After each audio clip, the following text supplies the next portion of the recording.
the national park system, we need to do everything we can to protect it. And like I woke up and I didn't know where I was. It was just like pitch black and freezing cold. In the early 2000s, liking cars wasn't cool as it is now. Not as it is today.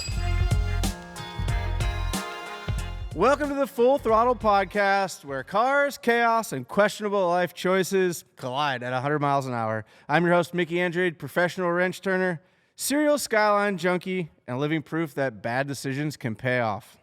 From botched builds to track day drama, we're going to get into it today. Today's guest is a man who's spent years convincing the internet that we'll fix it later is a legitimate engineering strategy.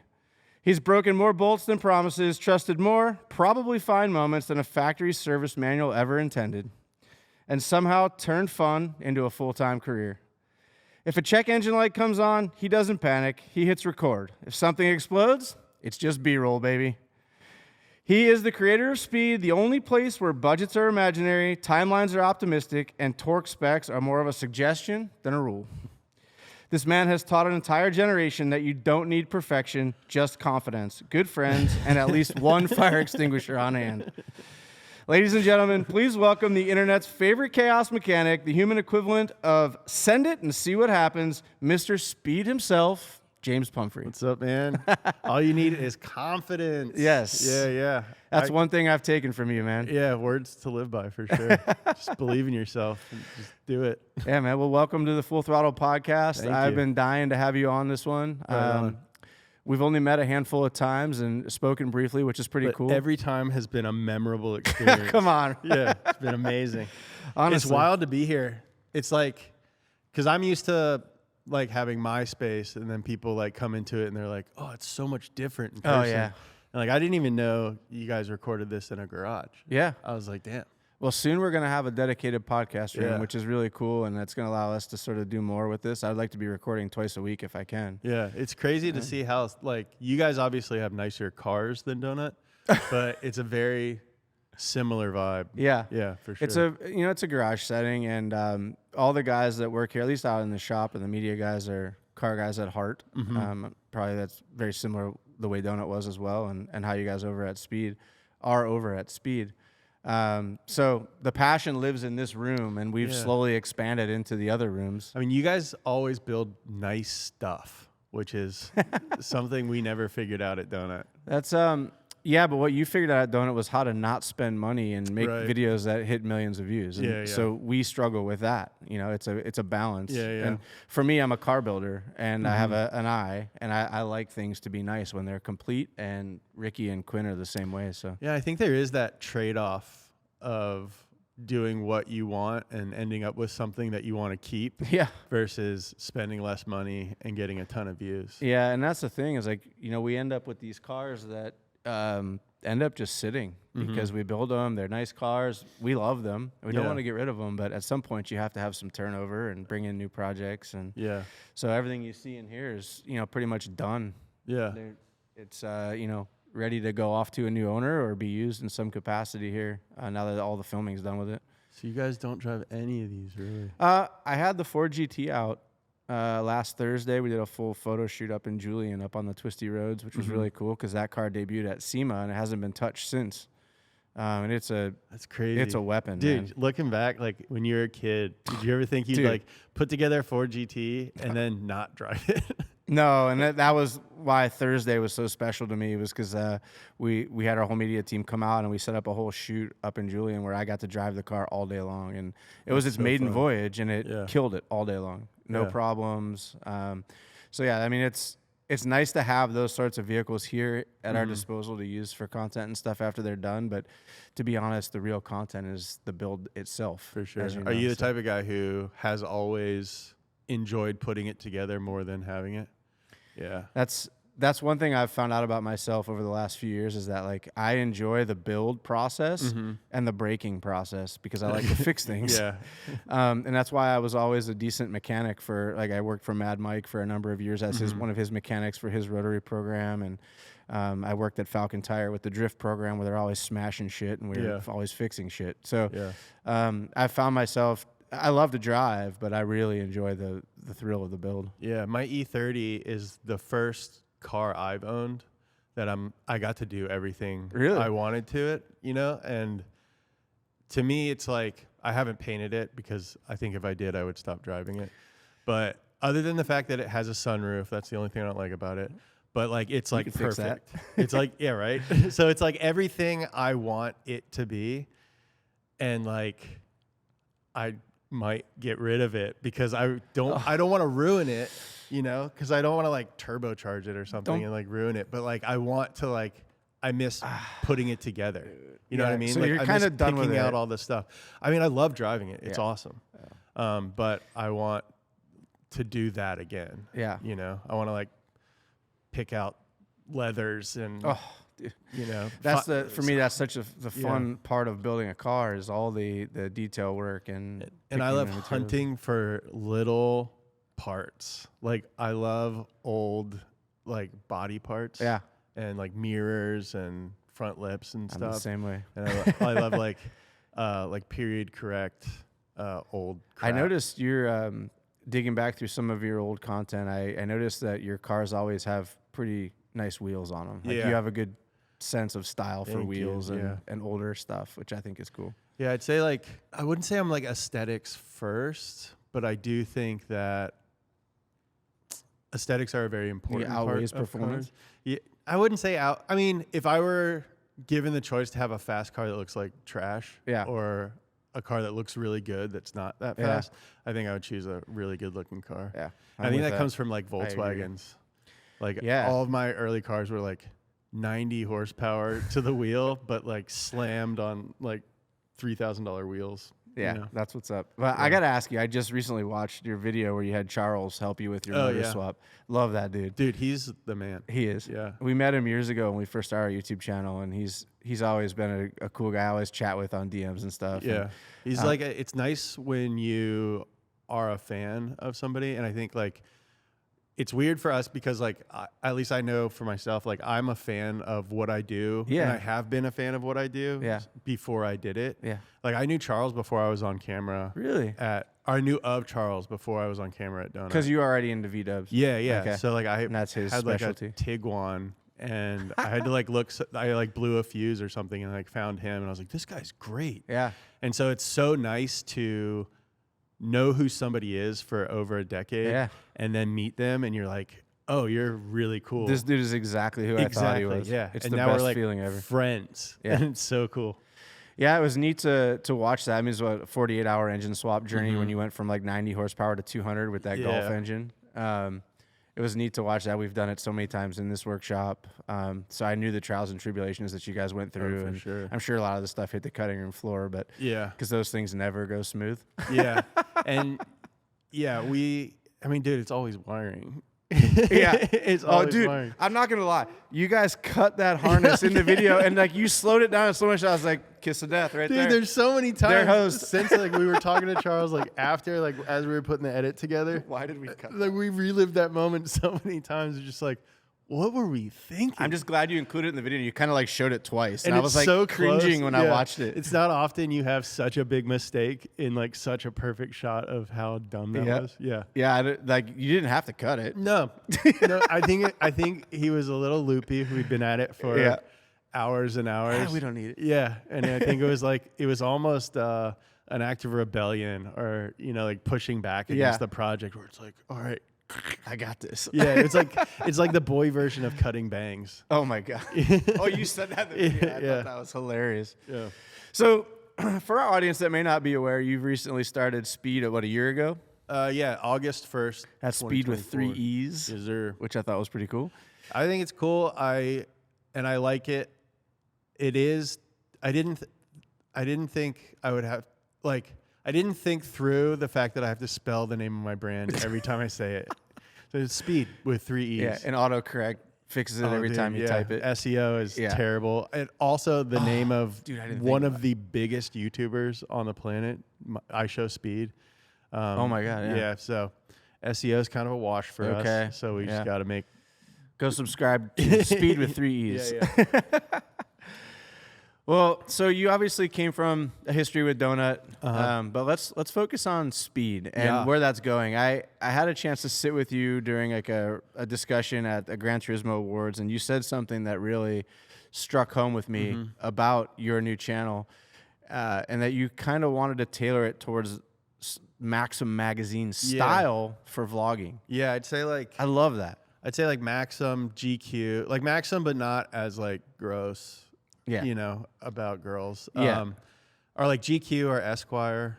Yeah, I grew up, like I'm of the age where I kind of like remember when the internet showed up, and I used to read magazines all the time. And so like Donut was very influenced by magazines. Really? Yeah. By print. Wow. Yeah. And so That's like, cool. as far as like tone, I think Donut had a very consistent tone.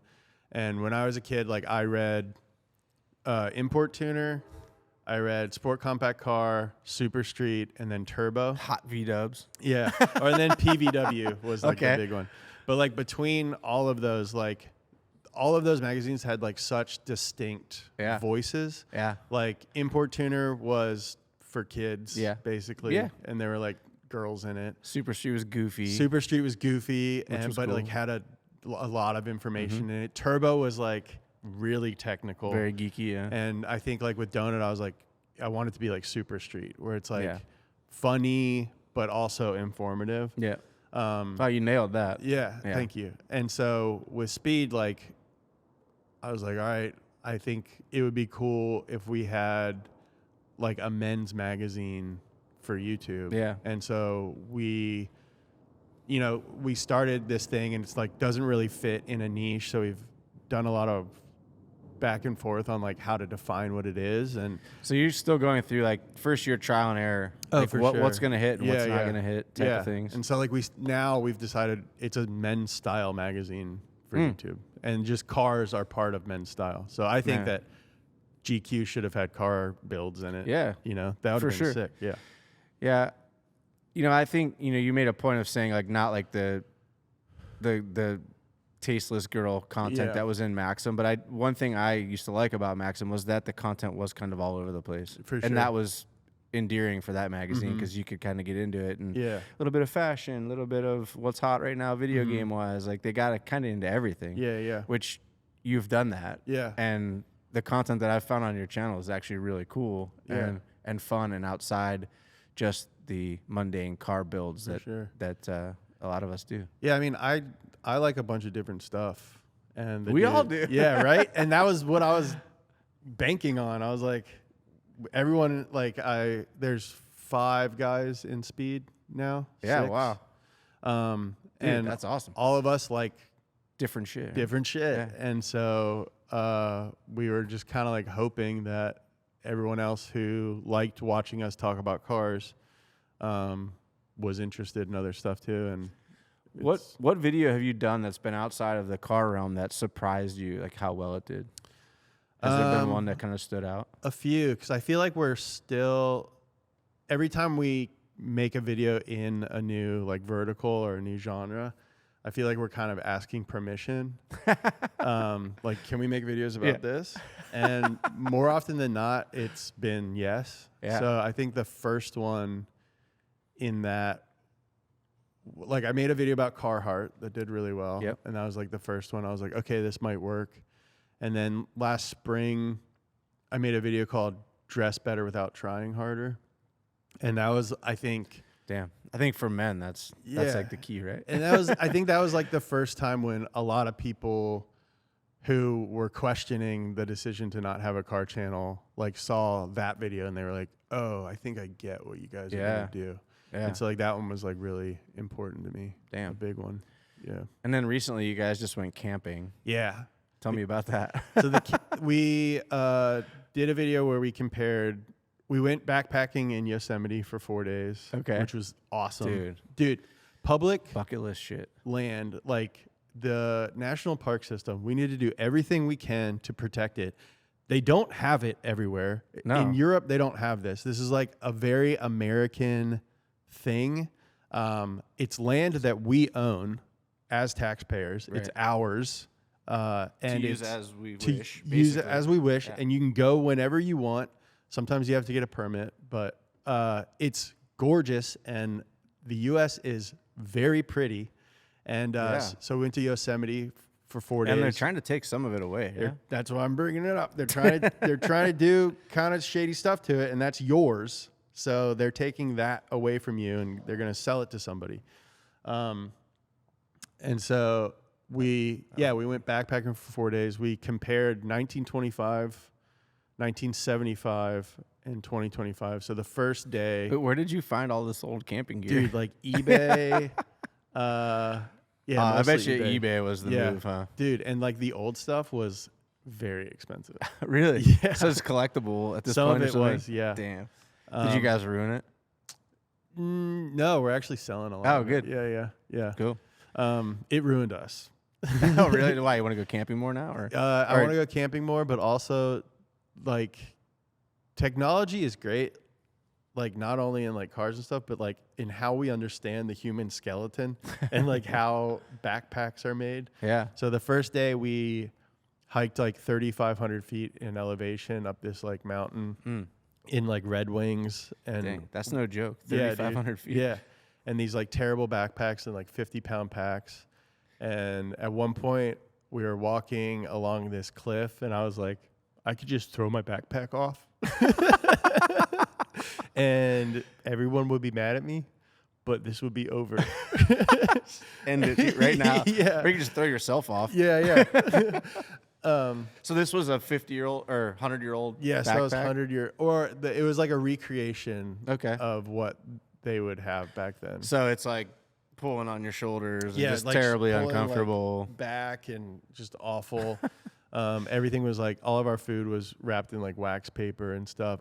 The tent was waxed canvas. Oh my God. So it weighed like 15 pounds and was like this big. And dude, I had like a night terror that No night. way. Like I woke up and I like, didn't know where I was. It was just like pitch black and freezing cold. So the first day was awful. And then the second day was like a little bit better. That was 1975. And then by the time we got to 2025 equipment, we were just like, oh my God. It's so much better. Yeah, it made me like grateful for war because I think that's like how they developed most of that stuff. Through the military. Yeah. And so, that was like our first video that was really expensive that wasn't a car video. Yeah, that's nuts. Yeah. So budget-wise, you basically spent as much as you would have on a car, or like a car part build, or Yeah, definitely. Like I think that video was more expensive than like the golf build for sure. Wow. Yeah. Dude. That's crazy. But who would have thought, when you were working with Donut, that you would be creating this type of content now outside of the genre of vehicles and car stuff? It's awesome. It's like it's terrifying because every time we sit down to make a video, it's like totally blue sky. So I think it's funny how you generalize. You're like, I'm asking for permission every time we make one of these weird videos. Yeah. And so far it's been yes. That's yeah. You can't ask for more. I mean, we've had some no's. We made a video about crypto. Oh, really? Yeah. Oh, shit. And dude, I thought that that should have been a banger, dude. Dude, it's good. It is a good video. Okay. And people were like, we don't want to watch you. Oh, wow. Yeah. So it's just more crickets than anything. It wasn't hatred. No, not so much Okay. hatred. I don't think people want to see me be a bummer.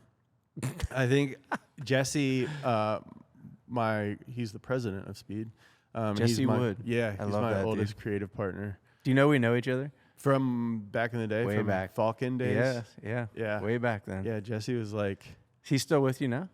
yeah, Creative so director. he was the first. He edited and shot that Why I Left Donut video. Yes. No, I knew that Yeah. he was working. I didn't know if he was still working with you now. Today. That's awesome. And so like post Donut, the only plan we had was me and Jesse were going to do something together. Yeah. Yeah. And then, It has to be scary, dude. dude, yeah, terrifying. I've definitely had like when we launched Speed, I definitely woke up in the middle of the night a couple times and was like, I've ruined my life. Which I think like you just feel when you start a small business. You feel like you've got like a parachute on, like you can do the work, right? Yeah. So that's your parachute. The door's open, and you jump out, and you're like pulling this cord, like, Yeah. is this thing gonna fucking come out? Or Yeah. I mean, but like also coming from something that was as big as Yeah. Donut got, and like we had a lot of support in like different ways, you know, like, Sure. and so there's so much nuance to the success of something like Donut that stepping off on your own, you're like, am I misinterpreting Yeah. the reasons that was successful? And was enough of it because of me to like sustain Yeah. a lifestyle, you know? Yeah, dude, those are real feelings and thoughts, dude. Yeah, for That's sure. some scary shit. And I can then- imagine waking up in a cold sweat to that. like- Definitely. Yeah. It was like, oh, did I overestimate how many people like me? I think you did a good job. Yeah, I mean, thanks, man. I really feel like the transition and the video that you put out was very genuine. Mhm. And you know, I know you're an actor at heart, but I didn't feel like any of that was acting. I feel like yeah. that all felt very real. Yeah. And you know, I've gotten to meet a lot of those people that you were speaking so highly Yeah. about, and they're all very good people. You were surrounded by an A team. Yeah, for Like, sure. really. I mean, it was really lightning in a bottle. Like it was the time that it happened. Yeah. The people involved, the fact that we were all like really young. Yeah. COVID happened at the right time. COVID happened at the right time. at the right time. Yeah, right. 9/11 happened at the right time. But yeah, it was just like everyone was like, it was a lot of really talented people's first job. Yeah. And so early on, we were all working for, it was like this weird combination of like super talented person, Yeah. able to work for almost no money, but also given more responsibility and like trust Mhm. than we had like earned at that point. Sure. And there were like 12 of us that were like that. But And that's what makes upstarts work. dude, it was fucking, because everybody's just throwing down. Totally. Yeah. And there's like, I'll never be a part of something like that Yeah. again. And I'm just so grateful that I was given that opportunity and like plopped in the middle of all these guys. And Yeah. so like, yeah, with that video, I just wanted to tell that story. You did, and it was really. I think the way you laid it out was really good, and the It's like a duration. first album. You know Yeah. what I mean? Or like, that's like my first band, Yeah, you know? but I think you've surrounded yourself now with also very talented people, from what I can tell. For sure. And so, I think your level of success is there's really no ceiling at this point Yeah. because it's only as much as you can, however much you can be creative and put out there. Mm-hmm. I think the more you do, the better. Yeah, totally. So you've got 40 videos out like now, something like that. Yeah, like 57. 57? Yeah. Holy shit. And you've hit almost 2 million subscribers in a year's time. Yeah. That's, I mean, I'd say that's pretty much lightning in a bottle as well. So. Yeah. But I think like Speed is a much more, like we've all done it before now. Yeah. And so like it's a much more controlled. It's like refined. Yeah, I'd say. Whereas like Donut, it took us like 3 or 4 years to hit 1 million subs. Whereas Speed, we did it in 4 days. Yeah. Holy shit. So like we started 4 days? Are Yeah. you serious? Yeah. That's crazy. So we started with more, and I think we're just like more experienced. Yeah. And so like, I don't want to say like, and we're older too. Yeah. Like I'm 40 years old. Yeah. You know. God, you old man. You. Yeah. Right. I got 10 years on you, bro. Really? Wow. You look great. Yeah. Oh, thanks. And so I don't know. It's just like different. Yeah. You know, I think it's better in a lot of ways. It's not as crazy and fun in a lot of ways. I'm sober now, which Yep. I was not when we started Donuts. So that was like another element of like it just being like, you know. Yeah, that's different times. I mean, you can't recreate those, that time of your life, your age. None of that stuff can be recreated. Right. And that's what I struggle with too. Because Yeah. like when I was in my mid to late 20s, that's when everything was just working and I was just living by the seat of my pants. Totally. And making shit happen because I was excited about being in this car space. Totally. And I think you can always do it. It's just different in Yeah. different times of your life. Yeah, and you define yourself differently. Like, I was definitely someone who defined myself as being like wild and young quite a bit. And so to not be like traditionally wild Yeah. or young at all anymore, or not at all, but like it's like it's a process to like figure. I mean, dude, it's a process to figure out who you are at all profound. stages of life. You know what I mean? Yeah. So to start something like Speed now as like a more experienced person, not only professionally but like in life, I think it's like, yeah, much different than what Donut was for sure. That's crazy. Yeah. So how did you get into cars? So I always liked them. Yeah. Yeah. My dad really liked cars. I always liked taking stuff apart. Like my dad always had like BMWs, but then he also had like an MGB. Oh, damn. Mm-hmm. He's like 6'5", like 330. Like, How the hell do you fit in that thing? Those cars are tiny. Yeah. And yeah, he just liked cool stuff. So you were tinkering at a young age, or okay, Yeah. that's cool. It's a common theme. Yeah. Yeah. And I'd say I was more of like a magazine guy than like a tinkering guy. Oh, really? And I don't know. I think like a lot of that was like budget. Sure. You know, and maybe I'm like comparing tinkering now to tinkering in high school, but like, yeah. Well, when you have no funds, it's hard to. Had springs and shocks and Yeah. wheels and would spray paint a lot of Same stuff. shit we all did. Yeah. Yeah. When you had no money. Yeah. Just what can I mod that doesn't cost anything? Totally. Which honestly, looking back, like there's a lot of ingenuity that goes into that, for and you sure. can make some cool shit. Definitely. I think that like influenced the level of detail I think that I put into a lot of stuff now. For Where sure. it's like, yeah, you just have time Mm-hmm. and you think about every tiny little thing before you do it. I definitely put together like a lot of build sheets Did you? when I was a kid. Like you were planning builds that Yeah. maybe just didn't have a budget for. Yeah, 100%. I never really did that, but I definitely like I would spend my money. I'd go spend $5 on a Hot Wheels car, like modifiers or whatever, and play with that versus trying to put money into like my car that I had to get back and forth to school with. Yeah. So I spent money on like tinkering with toys, and like I'd buy these models and I'd lower them and stuff and put wheels on them, and like because I couldn't afford to do it to my real car, or I couldn't afford my car to be down, so I could get to work and stuff. Yeah. That's cool. So how did you get into VWs then? So my first car was an S13 Oh, 240. damn. Nice. Because there was this Super Not Street bad. article about the Slide Squad. Oh, Remember yeah. this? Dude, I still have that issue. Yeah. And my friend Nathan was like, dude, we're into drifting now. That It's was like, when they were sliding that front-wheel drive Civic Yeah. with the star on the door, right? Yeah. So Nathan had It's a throwback. 84 Corolla wagon, and that was the first car I ever took apart. 84 Corolla wagon. So that was a rear-wheel drive, solid axle Rear-wheel drive, wagon. solid axle wagon. And then I got an S13, and we were like really into the idea of drifting. Yeah. And then I had another friend, Ross Lakites. Shouts to Ross. He's on Broadway now. Nice. Congrats, Ross. Yeah, dude. That's dope. He was like one of four brothers, and they had like a cool big house. Their dad was like the president of UPS Airlines or something. Oh, my God.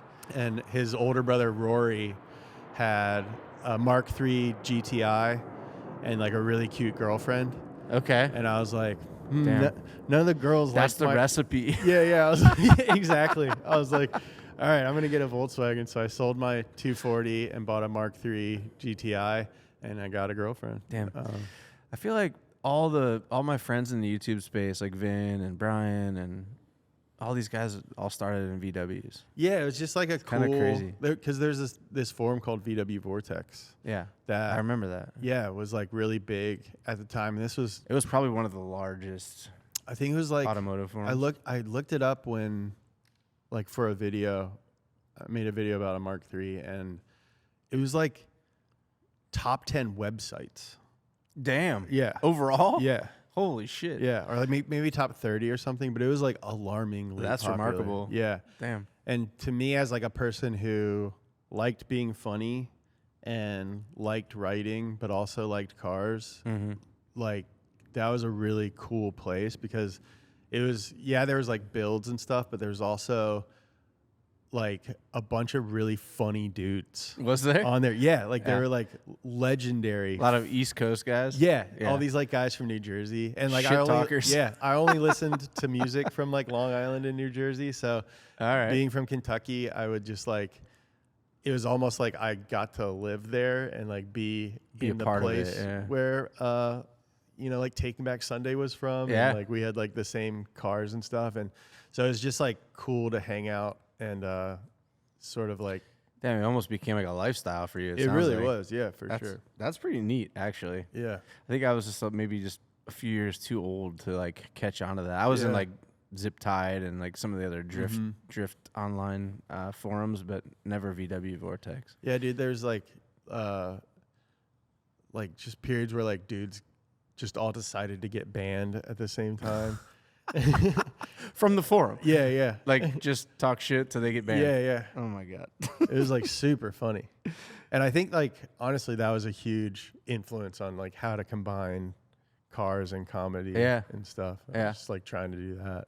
So you have an acting and comedy, stand-up comedy background? Mostly improv and sketch comedy. Okay. I'm So a very- similar to Jeremiah? Burton? Or no? No, I'd say I don't know. I didn't know Jared before doing it. Oh, okay. Yeah, yeah. I know he was here just last week, and he was telling me that he did some brief stand-up comedy. So, yeah, yeah.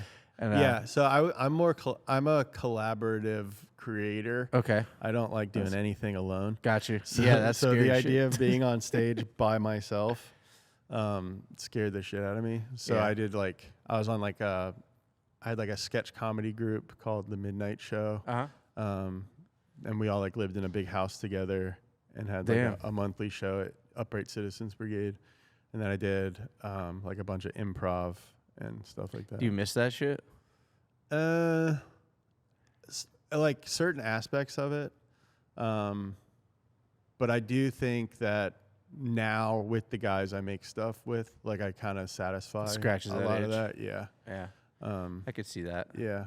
But yeah, dude, it was a wild time. It was super fun. I used to like perform like 5 days a week. Seriously? Yeah, yeah. It was Holy shit. It was really fun. And that led you into some acting roles? Yeah, so I used to audition for a bunch of stuff. I've been on some sitcoms. How cutthroat are those audition processes? I mean, depends on, like, it's not like other actors are like trying to like get in each other's way or anything, sure, yeah. but it is like, or like back then, it was like going on a job interview like 3 or 4 times a week, and I was times a week. Yeah, I was like fortunate enough to like Brutal. I auditioned a lot, Yeah. and so like during pilot season, which is like when back in the day they would make all the pilots in the spring.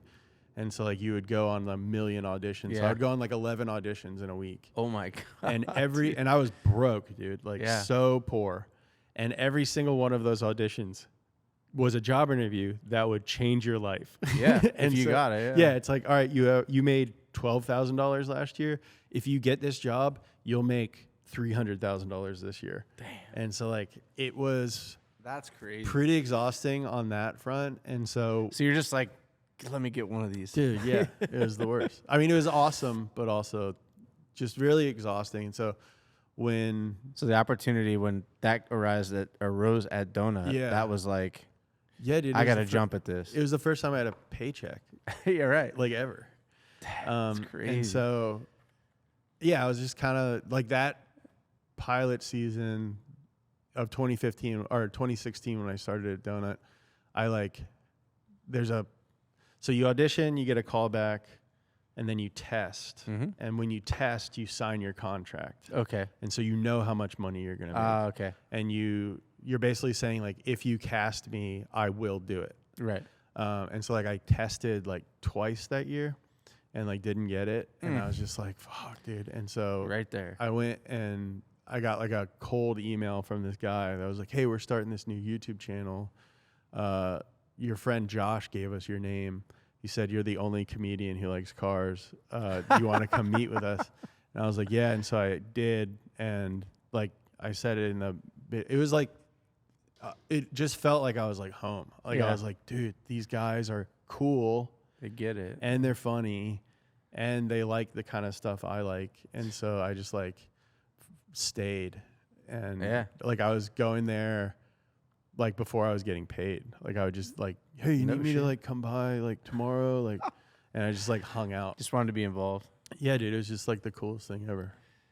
And that's just what makes those businesses successful. For sure. That vibe. Yeah, totally. And early donut, we would work every weekend.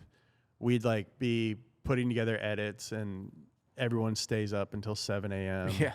And it was definitely a cool.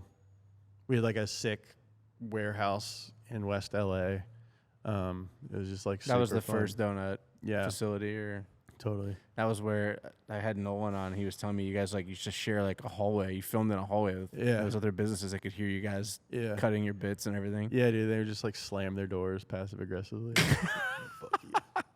Little did they know. Yeah. You guys were going to be the next big thing on YouTube. Yeah. That's crazy. Yeah. So I have a pretty big history with Jacob and James and those guys when they were involved with Donut in the beginning. Yeah. And obviously Chris and Ryan are good friends of mine. Yeah. So those were the guys that I met when I first went there, and I was these guys rule. That's when when all the passion was there. Yeah. Yeah. And I'll be honest, man, I remember talking to Jacob and the guys, and what are you guys doing? What is this? I don't understand. Yeah. The name doesn't make any sense. Donut, and it's is it food donut or burnout donut? Yeah. It doesn't matter. Doesn't matter, dude. Yeah, and those guys were so responsible for the vibe that we were able to build on. Yeah. All of the early imagery, our logo. Conifer did our early logo. Guy's so talented. Dude, he's the raddest dude. I want to have a helmet painted by him someday, but I don't think I can afford it. I know. And that's the tough thing. If you have a talented friend who pay his ass. Yeah, pay him early, because eventually you're not going to be able to afford his stuff. Mm-hmm. Yeah, that's a good advice. Yeah, for sure. So we've talked about, the Maxim magazine idea and the fact that you come from a print media culture, and it kind of raised you through cars and things like that. Mm-hmm. Do you feel like you will lean into more of that stuff in the future? Or do you feel like the car content is the staple of Speed and will continue to be that way? So we just had our final meeting of the year, and we kind of went through all of our hits and misses, or just all of the what data. Worked, what didn't. Yeah, just how many subscribers this video got, or how many views over how long this video got. And I think early on, car stuff does well for us, but then now having a year of data, there's a lot of videos that weren't cars that have continued kind of to surprise grow. You a little bit, or so I think all of our most successful videos is pretty evenly split between car and not car. Okay. And so I think cars are my favorite thing, and I think they'll always be on a certain level the backbone of Speed. Mm-hmm. But I think we want to ask permission to do more of those genres. So I think right now about half of our videos are cars, and I think maybe next year a third will be. What video content that you have coming up gets you excited? Is there something on the horizon that you can drop in here that we're gonna do this video and it's gonna be rad? Yeah, well, hopefully it'll be rad. You never know. But I want to make a video about interior design. Oh yeah. Yeah. Okay. I think that one would be cool. Do you have a favorite interior designer? I don't. Yeah. But I think it's just so much of the stuff that we make, I kind of just imagine our audience members, and well, everyone has an opinion, so right? That's a good thing. Yeah. And so I think what makes a guy cool? It's cool car, dresses well. Yeah. Well, your space should be cool as well. So here's some tips on how to make your space cool. I want to make a video about plants. Yeah. I like that. Yeah. I've recently started getting into plants. See, dude, bit. so many people have. Yeah. It's a thing these days. Yeah. I want to make a video about plants. Some spider plants. Yeah. Dude, how to pick one. Some fiddly figs. Yeah. I'm saying, dude, you're my target demo. I will watch that video. Yeah, totally. I want to do a video on watches. Watches are like really intimidating. They're very intimidating, but I'll tell you, the car audience will watch that video. saying, yeah. Because most car guys are into watches. Yeah. And that's why it's so intimidating. Because there's so, like, and as far as like one of the hardest things I think about making car content is that it's so huge and then so specific at the same time. And so there's just like so many cars, but every car has generations and like different suspension set. There's like so much within it, and watches kind of feels like that to me. They all have their own niche. Yeah, you've got your AP fans, you got your Rolex fans. Yeah. When I worked at HRE Wheels, because it's more of an affluent customer that's spending 10, 12, 20 grand on a set of wheels or more, those guys were all watch fanatics. Some of these guys are walking around with 150, 200 grand on their arms. Dude, it's so crazy to me. And yeah, I can't even fathom that. I put on my I just want 150 grand in my bank account. I know, right? Exactly. Like, that's so far away from my goals. Yeah. It's like, yeah, this guy's wearing a wristwatch that's worth more than my yearly salary. Yeah, it's crazy. Yeah, it's a bad realization when that happens. But at any rate, I think that video will do really well with your core audience. Yeah. And I think you'll also gain, a newer audience as well. Yeah. Like outside of the car world too. I hope so, yeah. Just watch guys. Yeah. And I think, when's this going to air? Probably not till the new year. Okay. So when this airs, I think I'll be obviously at Dakar with Tudor watches. Nice. Which is cool. That's like a big brand deal incoming. Yeah. Like, it's cool to have a brand like that. Yeah. They're very well known in motorsport, right? Yeah. Is it Dakar, and then what else do they have? Because I've seen that. F1. F1 is Tudor? Really? Or not all of F1, but racing. I know Rolex has some stuff at F1. But they're big in IMSA. IMSA, that's what it is. IMSA used to be the Tudor series. That's right. That's what I was thinking of. So back when we were racing that Ford GT, not that one in particular, but the Falcon one, I think it was the IMSA series was sponsored by Tudor back then. Yeah. So that's kind of what they tie to motorsports very well. Man, that'd be a fun trip. Yeah. Dakar is like a bucket list trip for me. Oh yeah, I'm really stoked. How much of the race do you think you'll get to see? Because it's huge. Massive race, right? I have no idea. Yeah. They're giving me a Land Rover. Damn, no way. While I'm there. So you can go like hit some dunes and shit. I guess. Yeah. Bro, that's like, you have to be excited for that. Dude, I'm so stoked. Yeah. I wouldn't even know what to expect. I have no idea. Yeah, like you said, like the race is so huge. Yeah. That I'm totally unsure of like you go to F1 and you see one corner. Yeah. And everything's right there in front of you. Yeah. Yeah. And so I can't imagine what it's like on a race that's like thousands of miles. I struggled working around stage rally. It was like sort of the same thing. You kind of like park your ass in a corner and then you see that. Yeah. Which is hard. Yeah. Because you want to see more. Yes, I'm like excited about the spectacle of it. And it's like literally in the middle of nowhere. I need to introduce you to a local guy from Carlsbad. His name is Seth. He's a Red Bull driver, and he drives the Dakar. Oh, sick. He's recently been testing rally cars for Subaru through the Toyota program, but he drives this gnarly Gazoo Racing off-road machine. Oh, sick. And young kid, but he's a very talented driver, and he'll be over there racing, I'm sure. Yeah, I want to see some of those those huge trucks. That's what he drives. Like their support vehicles or whatever. The big Unimog style looking things. Yeah, those are rad. I'm really looking forward to that. But seriously though, his race truck is like big like that. Oh, really? It's this massive, super agile machine, but like you would think there's no way that's a race truck. Yeah. The thing rips. I saw him drive it up the hill at Goodwood. I was just shocked at the performance they get. Yeah. Full carbon chassis and like, dude, they're gnarly trucks. Yeah, they just look like video game space. Like they look like they're from like Halo. Yeah, and you're gonna get to see all that shit in person. Yeah, I'm so jealous, man. Yeah. When is that, in January? Yeah. Okay. Go in January. Oh man, that's gonna be a big flight too. Oh, dude, it's gonna take like 3 days to get there. Is that what it is? I think it's 2. Yeah. So it's like Japan. I forget maybe where. Further. I can't remember if it's further or not. I think it's like, it might not be further, but it's more remote because it's in the middle of the desert. Okay. Yeah. So where do you fly in? Dubai? I forget. I know I'm going to Turkey on the way back. We're going to stop in Istanbul for a Some while. hair plugs? Mm-hmm. Yeah. Oh, yeah. Stop at the airport. Yeah, start the rumor now. So let's get real for a second. All right. You had some health issues. Yeah. Tell us about that. I had a heart attack in 2019. I remember hearing the news. Yeah. Scary shit. Dude, it's like I've been scared a lot in my life.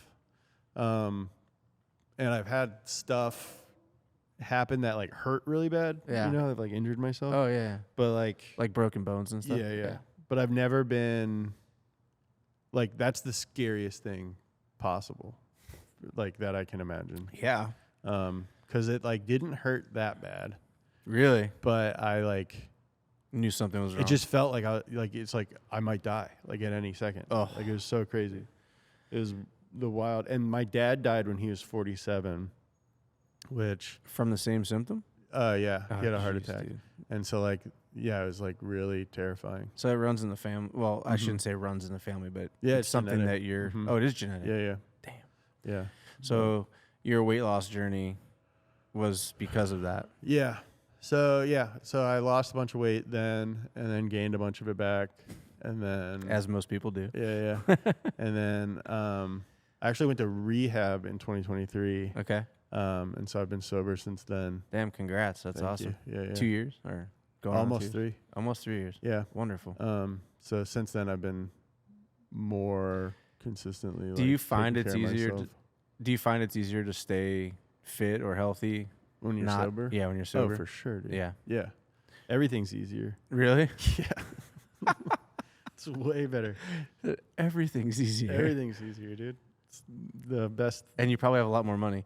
I have a lot more money. Yeah. Yeah. Not wasting it. Mm-hmm. That's good, man. That's tough shit to go through, both of those things. Yeah. And you've come out the other end. Yeah, and I think like some of that is sort of like not sort of. It definitely influences what we're doing at Speed because I think when we were at Donut, I felt like because someone else owned it, I wasn't comfortable being as vulnerable or like sharing as much of myself with the audience because if I made a video about myself, somebody else owned it. Yeah, yeah. And that was like kind of bothered me. And so with Speed, I think like because we own it, I feel more comfortable sharing like my story or like making videos about like what I've been through. Yeah. And then also you control the narrative. For and sure. That's super important. Yeah. And you can always take that video down whenever you want. Totally. Yeah. If you want. Yeah. And it just bothered me that like a video that had like something really personal to me was like creating ad revenue For someone else. Yeah, for like, somebody else. For the machine. Yeah, totally. And then we have made a few videos that are really personal or, I don't know, sort of like advice-y. And I think like I'm reluctant to give advice by myself, but because there's like 4 of us or 5, now there's 6, but like 4 that really push the creative. Yeah. Between the 4 of us, I think we make one really good guy. It's a good sounding board, yeah. Yeah, and so I think because of that, One really? yeah, because of that, I think I feel confident sort of like being the mouthpiece of this like 4 dude. As long as everyone's on board, like Yeah. Voltron. Yeah, totally. And like that's like it came into like everybody involved in Speed is really, really talented. Yeah. But they're also really, really cool. Yeah. Like our head of creative or chief creative officer, Zach Redpath, like he directed most of the high lows at Donut. And like, so he's like a really talented director. I love working with him. I've loved making videos with him for years, but also he's like just really cool. Yeah. Like after we did the Tacoma build at Donut, he was like, yeah, I'm just going to go live in Paris. And we were like, we'll give you a promotion. He's like, nah, I'm just going to go live in Paris. And so Just turned it down like that. yeah. And so like, I just think that's Man, cool. I wish I had some of that free spirit in Dude, me. he's just like a rad guy. And so like that is as much of a reason that I wanted him involved as like. That's cool that you were able to get him on the SPEED team. Oh, for sure. I remember now the light bulb just went on in my head watching your video when you left Donut and you explained everything. Mm-hmm. Zach was a big piece of that video where you're saying like he went and lived in Paris for a year. That's when the light bulb went on for me. I didn't realize that was the same guy that I met at the Gran Turismo thing. Yeah. So that's cool that you were able to sort of, he's turned down a lot of shit and you were able to talk him into coming and being a part of SPEED. Well, I mean, right off the bat, like we were like, you own it. Yeah. You know, like, so there's 4 of us that own SPEED. Yeah. And so we really asked a few guys who could make a lot more money somewhere else to kind of bet on us and bet on themselves with like the hopes of like one day this could get big, pay off. Oh, I mean, dude, 2 million subscribers in a year's time is, I mean, you're not quite there yet, but you're almost there, and that is remarkable. Yeah, like, man. Only the big few have done that, and so you guys are there. That's so cool. It took us ages to get to 2 million. Yeah, I mean, again, it's like our second one, you know. So there's I know, but there's no easy button, dude. You know that. But there's a lot of lessons that we learned at Donut that saved us a lot of time. What not to do. Totally. And I think like I still feel like I don't know anything about YouTube. Like every time we put out a video, I'm like you know, to a certain degree. I'm sure you can relate. Yeah, you know? it's a landscape that's always changing. Yeah. But if like I think one thing I am pretty confident in is if like someone were starting a YouTube channel today, I could probably save them some time with like my knowledge. A fallback career, dude. Yeah. Used to be a consultant. YouTube consultant. Yeah. Yeah, no thanks. Yeah. That's cool, man. I love what you're doing there, and I love the parallel with Maxim and the print media and just keeping that whole vibe. Yeah. Because I grew up during that same era, looking at the same books, and I never thought about it like that. For sure. And I think we are gonna launch an actual print magazine. Really? Next year, yeah. I don't know. I'm just kind of damn, that's sick. Yeah. I think now that I'm like sober and older, like I'm a pretty rebellious person and I have like some issues with authority. And I think that has fueled me my entire life. And I think now in my more mature state, like I'm channeling all of that anti-authority into like, oh, you say we can't do it, or like you say that's dead. Yeah, like I'm gonna prove you wrong. Print is dead. Yeah, so I'm gonna I'm gonna print. I'm gonna make a print magazine. I want to make a blog. I want speed.co to be like a destination that people go to. I think blogging's still. I think blogging's there's still a place for blogging, dude. I think like with the algorithm, like the algorithmic stuff didn't pay off. Like I think it was sold to the consumer. Right. And so like I think there's going to be a real thirst for like curation, where it's like an actual person being like, hey, check out all this stuff. Yeah. Yeah, whether it be a read or a video or just if it's up your alley, consume it. Yeah, totally. Print, I think it's going to be a big undertaking just because I don't think there's many print houses as there used to be. I don't know, like that are printing books and magazines anymore. Is there? I don't know. One of our this dude, Tim. You have a guy internally that's his thing, or his thing is just figuring it out. Okay. And he's just like really good at figuring it out. Swiss Army knife. Yeah. And so he's like, he does all of our merch. That's a good guy to have. He did all the merch at Donut. Okay.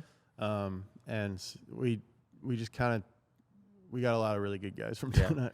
Yeah. Good. I mean, that's very smart to build a team of people that you already have trust in. Yeah. And you know their skill sets already.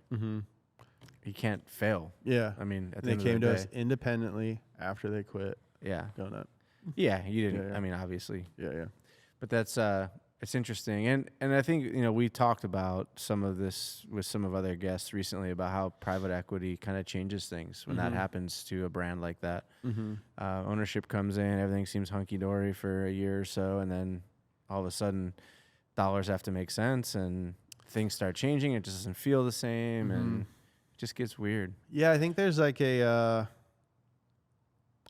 a delicate balance between commerce and creativity. And as an independent entity, you have more control over that balance.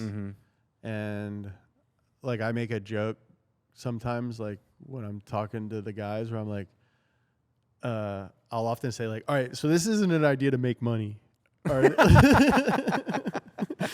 That's how you approach them? Yeah. All right, so this idea won't make money, but it'll be cool. It'll make us cool. Which I think is valuable. There's 100% value in coolness factor and just being desired. Yeah, and that's like a bet on the long term where it's like, all right, so like we're about push the money aside for a second. Totally. Like we're talking about like what our apparel business looks like moving forward. And like I want to do these like capsules and like like the first, I'm like, all right, so this one is not going to make money, but it'll make us hopefully seem cooler and it'll make like the brand more attractive. So like, it's like betting down the road. It's not necessarily bad business, but it's like, I don't know, different, and you're not going to see it immediately. And I think like there is just like overall, I think business in America right now is like the idea of having to grow quarter over quarter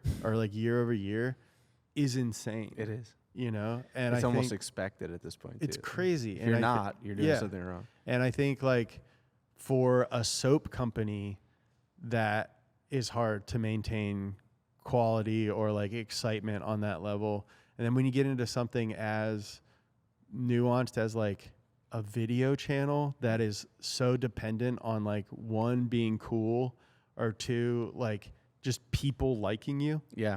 To put like growth metrics on that is like insane. Super tough. And so like it's hard enough to make things that people like, that entertain people or like teach people, when like there's no outside voice or anything. And so like once you add that, it's just like exponentially harder.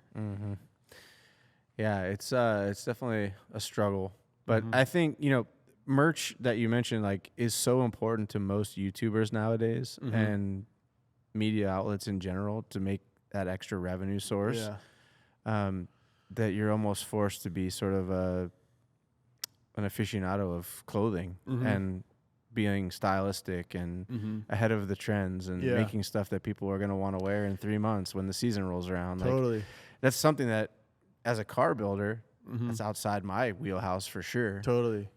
So the fact that you have a guy internally that's his whole job is pretty crazy for an upstart business like you have. Totally. I mean, but I think like that was something that like I wanted to do really early on at Donut. So Jesse and I really pushed to be allowed to do it. And then that became like a really big part of Donut's business. And and you guys turned out some really cool shit. And so that's always, to me, that was like, I knew I liked being funny. I knew I liked cars.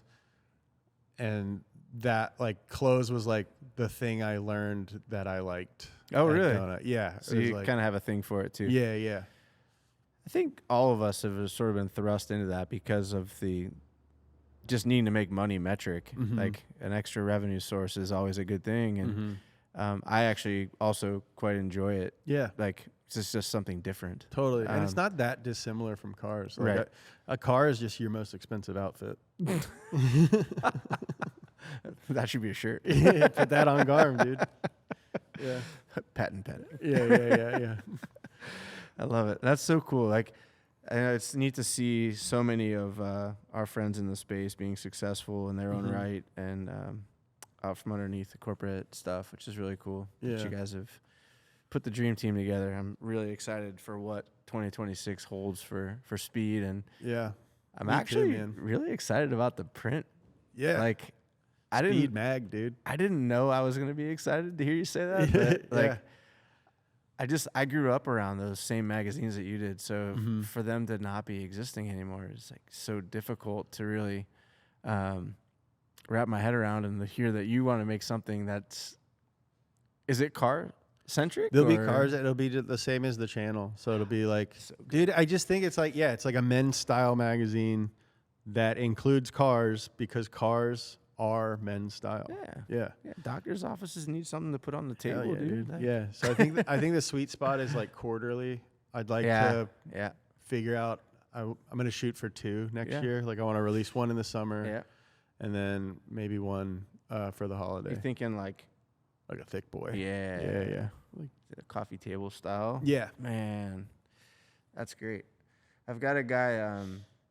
The guy that just actually helped with Larry Chen's book. Oh yeah, could be a good guy to know. Like a layout dude. Yeah, well, he's a media, a career in media is the name of his business, but he produces books for sure. Not necessarily magazines, but if you were ever to do like a coffee table book with a hardback, he also does softback stuff too. But I got excited about his stuff because he was doing automotive facing print. And so he did a book about GTRs. It's called The Cult of GTR. And then he's done some other automotive stuff too, but he recently just did Larry Chen's book as well, which has been a huge success for them. So good guys to know. And if you're exploring that space, it's a good sounding board. Yeah, definitely. Yeah, really good guy. So what scares you more, dude? Failure or success? Fucking failure for sure, dude. I am not scared of success. No. Success is the best. Success is good, but I think there's still, you said it earlier. Yeah. It's the leap of faith that's scary. Yeah.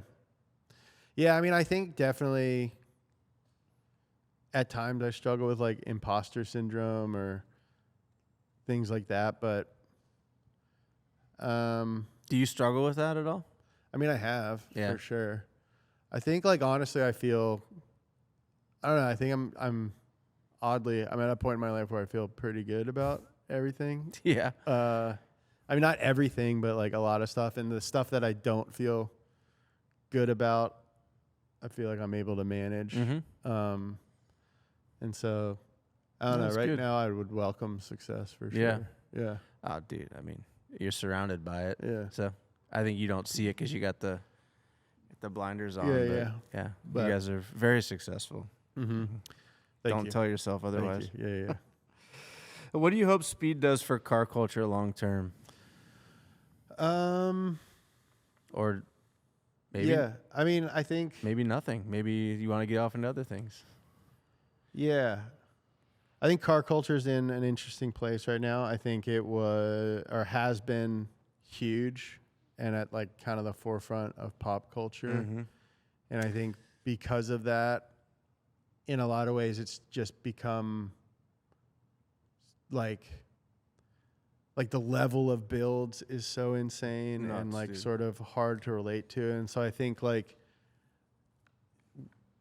not like what I would do for car culture in general, but like my specific job inside of it, I think, is to offer sort of like a more grounded version of it for kids to look at. Yeah. And I like that. Less, like I've done like the spectacle thing. And so like less of the, just in general with all of my content, I want to do like less spectacle and more like ground level. Yeah. Like, I've done the Avengers. I want to do the street stories now. Okay. Yeah. Like street level Spider-Man. Yep. Is my vibe. That's cool. Yeah, like here's how to be a car enthusiast, I guess. Right. Is like so very, very ground level. Yeah. Yeah. That's like, cool. Yeah. Yeah, I struggle with that here. This year we built the Ford GT. Like what a lot of people can't relate to that. Yeah, right. Like even myself as the builder with the team here, like I could never afford that car. It was a $400,000 car. Yeah, and we've all just been like, it's just building on ourselves and building on each other, and like we did this, now Throttle's doing this, now TJ's doing this, and Matt Armstrong's doing this. What's next? And so I think there's, eventually, so like, what are we gonna like build like Optimus Prime or something? Like, I hope so. Yeah, I think we have to figure out what we're supposed to do. And I think culture and art has done this a number of times. Like, sure. um, It's kind of sick. How they call that? Secular? secular, yeah. Yeah. Where like hair metal was the biggest thing on the planet, and Yeah. then grunge came, and it was like lo-fi. I think like music right now, like Taylor Swift was like the biggest thing, like just like this like perfection, huge shit. And then like I think that's coming to an end, and like bands like Geese are like more like lo-fi and imperfect, and I think that are like McGee or like Dijon are like being celebrated. And I think, you know, that's happened a number of times in culture, and this is the first time that YouTube is such a huge part of culture. So it's like interesting to see how YouTube will react to that. Yeah. And I think it's exciting to be a part of it. Yeah.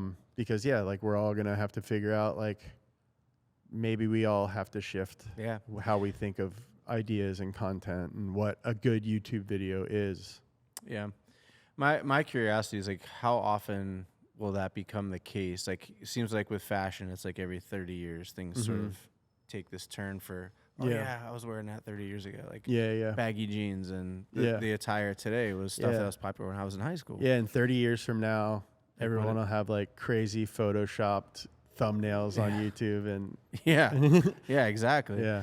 So it'll be interesting to see if that same thing happens with, like, is it 10 years for YouTube? Is it 2 years? Is it 30? Like, what's that look like from a time frame standpoint? I think there's like a trend cycle within YouTube, but I think that it's just part of the greater cultural, like, whatever. And I think like right now, for whatever reason, people want their stuff to be slowed down a little bit, and they want it to be a little more imperfect and a little less bright and a little bit quieter. I get that feeling too. Like, I see some comments even on our YouTube videos where it's like, this is like a TV show. This is like very polished. Like, Totally. I want to get back to the days where you guys just talk shit and throw wrenches at each other. Yeah. And mess stuff up. And it's a tough balance between, you know, like we hear the word authenticity and how like authentic is so important in what we do. And I do agree 100%, but it's like, I think sometimes people confuse authenticity with relatability. And in order to like be authentic, they fake being relatable, which then becomes inauthentic. Yeah.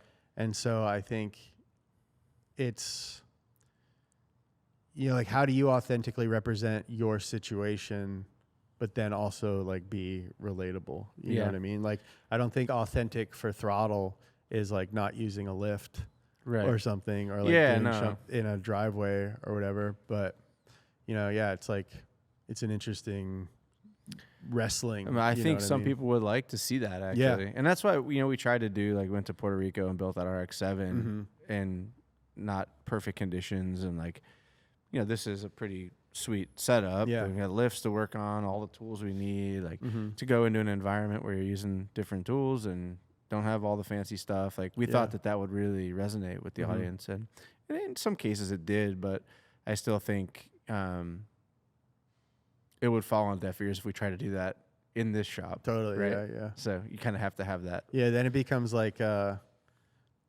cosplay. Yeah. Yeah. It's like, it's not real. Yeah. Too far out there. Yeah. So you have a new movie coming out, I'm told. Yeah. I was in this movie Drifter, written and directed by Sung Kang. Yeah. He was here. He stopped by a couple weeks ago. He was in the area. And he told us all about, he actually showed us the trailer. Oh, sick. Which was pretty cool. Yeah. I made it into the trailer. You did? Which is pretty cool. It means I'm in the movie. That means you made the movie. Yeah. I didn't get cut out. Yeah. Has that ever happened? You're like acted your scenes and then you go watch it and you're not in there? No, that's never happened to me. I have been fired a couple times before. I got it. Well, you didn't get fired on this one. No. Didn't get fired. Super cool experience. What were your thoughts? I mean, without giving anything away, like, obviously it's a car movie, but I'm told it's not all about cars. No, it's like an indie drama. Yeah. That takes place in the world of grassroots drifting. And so I think there's really great curation of cars. Like I got to choose my character's car. Did you? What did you use? E30. No, it's Mark II Toyota. Oh. Yeah, or Okay. Toyota Mark II. Yeah. And Dang, why did you choose that? Because it's sick. Okay. Yeah. Fair enough. And I just think it's like, I think my character would drive like a big body drift car, which I think is cool. Not Mark II Supra, like a... No, I know what you're talking about. Like a JZX. Chaser. Yeah. Or not a chaser. Not a chaser, Not but a chaser. kind of a chaser. Actually, not a chaser. So where did the car come from? My friend Sebastian, Okay. who runs Era Picture Cars. Nice. It's his car. Oh, nice. Mm-hmm. Dang. Jay-Z, Yeah. the whole nine. Yeah. Super well styled. Yeah. Very cool. Total like early 2000s style. Really cool. Yeah, that's awesome. Yeah, those guys have a drift team called Auto Real Dream. Dang, I never heard of like, that. all their cars are just like so stylish. They all into the big body stuff, or? No, there's No? like an S15 and S14. I think Seb's Dang. the only one with the big body. Nice. Yeah. I didn't know you were so acquainted with the drift world. I mean, I know some guys. I know some guys. I've been around. Yeah, yeah. Well, I think like drifting, especially like the final bout, Yeah.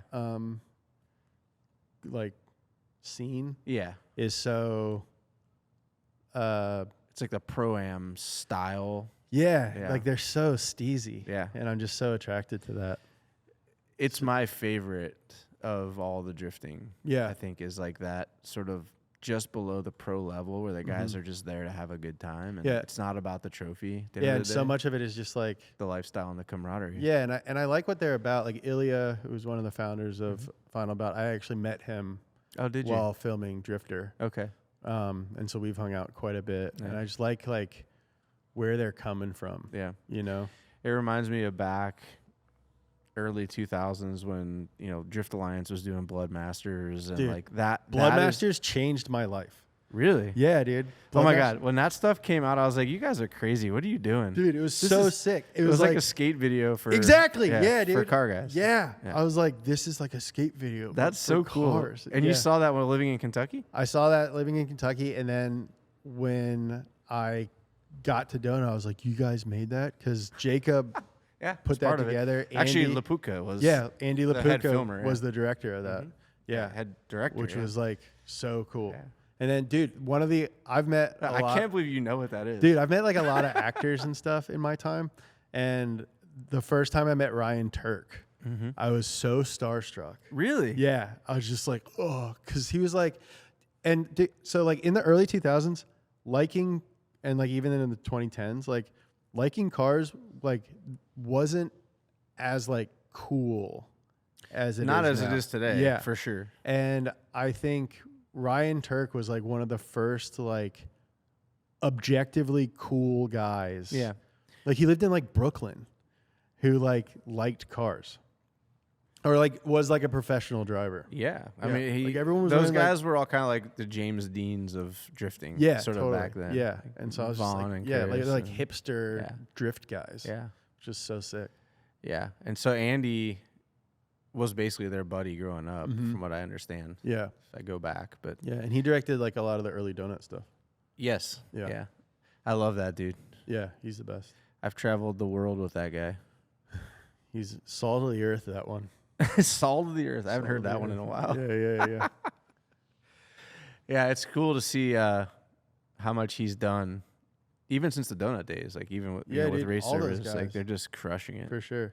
It's so fun to see like race service is honestly one of the coolest things I've ever seen. Again, when donut came out, I was like, "What are these guys doing? Mhm. What is this? I don't understand." Like it didn't Yeah. compute in my head, and then Totally. all of a sudden you see it materialize in front of you. Yeah. Race service the same way. Same It exact went probably thing. like 4 years, and I'm like, Jacob, what What do do you guys what, do? What is it exactly? And then I see them popping up in the background of Drive to Survive on Netflix, and like Totally. I'm like, oh, I get it. Yeah, there's a little RS Easter egg in this like animated thing that Porsche just released. No way. Yeah. Like it's just like, oh, you guys are just like fucking Well, they're the tastemakers now, you're right? just like the coolest guys on the planet. yeah. Cool. I mean, that's awesome. Dude, yeah. They're our friends. Yeah, totally. I went to an event at their spot a couple weeks ago, and like separate from the thing I was there for, there was just like this like underground poker game between like at race service for like all of the founders of like streetwear brands in LA. Because it's cool to be there. Yeah. So and it like, is such a neat place. Yeah, like the founder of like Undefeated and James Born Bond. and Raised and like all this stuff was like they were just all playing poker. I was like, all right, cool. Tell me you walked around and gave them all high fives. Yeah, I definitely left there being like, yeah, I need to get better at networking. Well, you didn't say anything. No, dude, I'm like the shyest person on the planet. I don't talk to anybody. It's so funny because on video you don't come off that way. And I remember the first time we met at the Gretty thing a couple months ago, I was like, I think James doesn't like me. Dude, I get that so much. I think I'm like a very anxious, nervous person. Yeah. And then performing, which is what I think I do, especially in like the like sit down and talk to the camera way. Like that's the only time I'm really like at ease. Really? Yeah, because I'm like 100% sure of what I'm supposed to be doing. Ah, okay. And there's no real second guessing. And I think that like, yeah, like the exercise of doing that for me is like, just like don't think about it and just go, is very like calming to me. It's funny because it's like a common theme I see across a lot of YouTubers is that they're not always the most socially inept. Like they're kind of are not inept. Apt. Yeah. Would be like just uncomfortable Yeah. in some scenarios, and I get that way myself For at sure. times, especially if it's someone that I look up to or like, oh, this guy does really cool shit. Totally. So I kind of choke up and just don't be myself. Totally. And I think it's probably normal, but I don't think it's a good characteristic. No. And there's some people who like are just like really good at talking to strangers, and I'm not that guy either. Yeah, but I would love to develop that skill, and I'm just like so jealous of guys who are just like, I talk to everybody, dude. Oh, it's Jared Deanda. Dude, Jared Deanda. He's the great guy. at it. Yeah, He's like the pro at it. totally. He can have you thinking you've known him for 30 years within For 5 sure. minutes. Yeah. And, you know, Jacob Agajanian. Jacob's the same great way. at it. You know. Well, very successful dudes too. That's why. Yeah. Man. Yeah, we both need to find a little bit more of that in ourselves. Yeah, dude. Yeah, and I challenge you to find the Jared Deanda in you. The more you know. The more you know. Well, dude, this has been fun. Hell yeah, man. I hope you had fun coming down. I know it was a long trip, and I appreciate the drive. It's I a know long I keep drive. saying it, but Yeah, it's a long drive, but an easy drive. And Yeah. dude, sometimes it's nice to just hop on the 405 and yeah, turn your brain off for turn a little your bit. brain off. Yeah, I do that now and again just to clear my head. totally. Smart. Is there anything else you want to plug? Or I know we talked about Speed a bunch. Talked about Yeah. the movie Drifter coming out soon. Yeah, go check out my YouTube channel, Speed with 3 E's. We work really hard, and hopefully we make videos about a bunch of different stuff. And so between the hard work and the different stuff, hopefully there's something that you like on there. So check it out. I love it, and Thank the you. team you've built, as I said earlier, is phenomenal. Like, you know, Jesse's the man. Yeah, Jesse Wood, Zach Redpath. Zach is the man. Yeah. Apparently, I only met him briefly, but Yeah, he's the homie. SR is our editor. Tim Moore is our head of like ops. And then dang, you have a head of ops. Yeah, and then we just got a new You guys all have business cards and shit. editor. No. No. I love that y'all have titles. Maybe in 2026. We just gave ourselves titles, and I'm uncomfortable with mine. big things. CEO. But CEO. Yeah. Yeah. I mean, you're gonna have to turn up with big old AP or something next time. Yeah, right? maybe Tudor will hook it A up. tutor. There you Yeah. go. Right now, I got my Sheffield watch All that right. Spike Ferguson gave to me. Really? Yeah, this is his watch company. Really? Yeah, I've watched a couple of your Spike podcasts. he just texted me. Did he? Yeah, Did he ask how it was going? he goes, Said, "Is it Mickey's better?" nowhere near as good as you. Oh, hey, how's that other podcast? How's that other podcast? I actually find his podcast quite entertaining. No, he's the best. So Yeah. I'm gonna go do his on Saturday. Nice. Yeah. Cool. See if you can get me on there. Oh, for I would sure. love to come visit. 100%, dude. Yeah, I would Yeah. love to do that. Yeah. I'm always in this seat Dude, you should come do it when I'm doing it. Okay, I would love to be in the other chair for once. Dude, 100%. Yeah, you should come do ours. Cool. Yeah. Set it up. Let's do it. All right, man. Thank you very much. That's Right a on. wrap. All right.